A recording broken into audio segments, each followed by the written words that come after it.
Alguns lugares não deveriam continuar de pé. Há casas que respiram, escutam, lembram. E quando essas memórias apodrecem, elas apodrecem junto. A casa Usher era uma dessas. Uma morada que guardava não só corpos, mas horrores. E eu fui lá, eu vi com meus próprios olhos.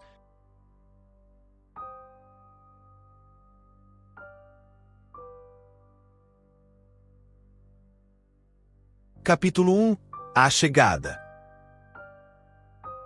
Era fim de tarde quando a carruagem me deixou diante da propriedade.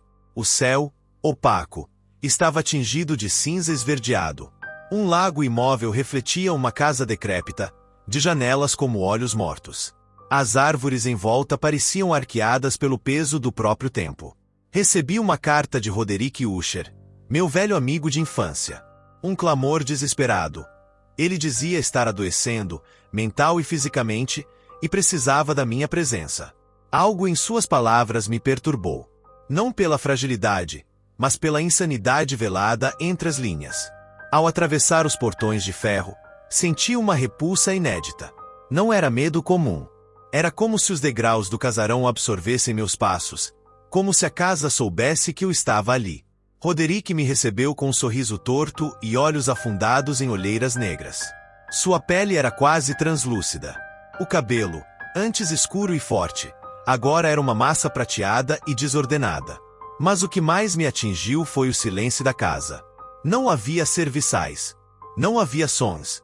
Apenas a respiração fraca da casa. E os olhos de Madeline Usher, sua irmã. Ela apareceu no topo da escadaria, etérea, vestida de branco, com o olhar fixo em mim. Não falou. Não sorriu.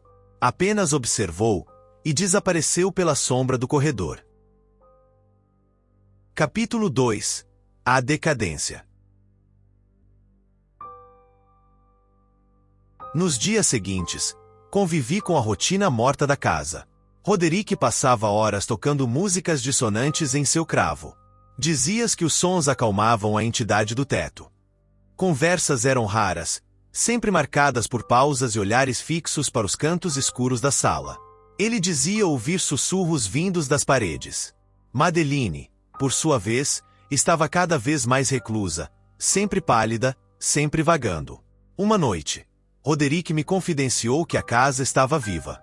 Literalmente. Ele acreditava que cada parede absorvia energia vital, que a decadência de sua família estava ligada à casa, como se fossem um organismo único. A casa vai cair, disse ele, com os olhos em transe. Mas não antes de nos devorar. Eu tentava manter a racionalidade, mas começava a ter sonhos horríveis. Noites em que ouvia Madeline chamando meu nome. Portas se abrindo sozinhas. Passos no andar de cima quando todos dormiam. E sempre aquele cheiro de podridão que vinha das paredes. Capítulo 3 – A Morte de Madeline. Numa manhã fria, Roderick me chamou com urgência. Madeline estava morta. Seu corpo, ainda quente, jazia em um leito de cetim. Sem feridas. Sem explicação. Apenas os olhos abertos, como se vissem algo que nós não podíamos. Ele insistiu para que fizéssemos o velório no subterrâneo, longe da casa. Contra minha vontade, o ajudei a descer o caixão por uma escadaria em espiral, até uma câmara antiga, cheirando a mofo e sangue velho. Durante o sepultamento improvisado, o silêncio foi absoluto. Mas, ao fecharmos o compartimento, juro que ouvi algo. Um suspiro, ou um arranhão na madeira. Roderick, ao meu lado, suava frio. Não foi ela que morreu. Foi a casa que perdeu parte de si. E ela vai chamar de volta. As noites seguintes foram enlouquecedoras.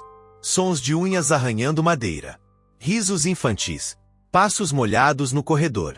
Eu quis fugir, mas algo me impedia. Às vezes, sonhava que estava enterrado vivo, gritando dentro de um caixão, com Madeline me observando do lado de fora. Capítulo 4 – O Retorno. Na 7ª noite após o enterro, a casa estava insuportavelmente quente. As paredes pareciam pulsar.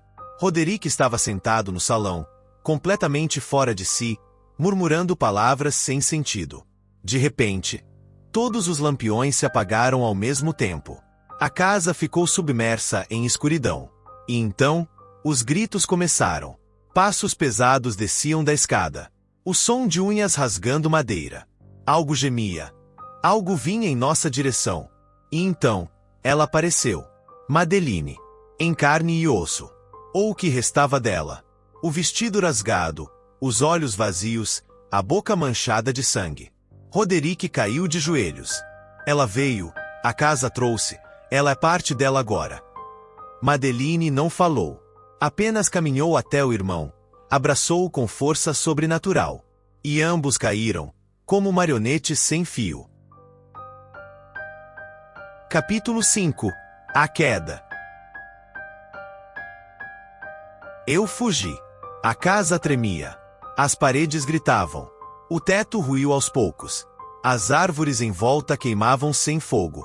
O lago borbulhava. Ao atravessar os portões, olhei para trás e vi. A casa Usher se partia ao meio, como se um abismo a engolisse de dentro para fora. E quando o casarão afundou no lago, tudo silenciou. Pela primeira vez, não havia dor, não havia respiração. Hoje, onde havia casa, só resta água parada. Ninguém fala dela. Não está em mapas. Mas eu lembro. E sonho. Porque mesmo depois da queda, eu ainda ouço Madeline chamando meu nome do fundo do lago.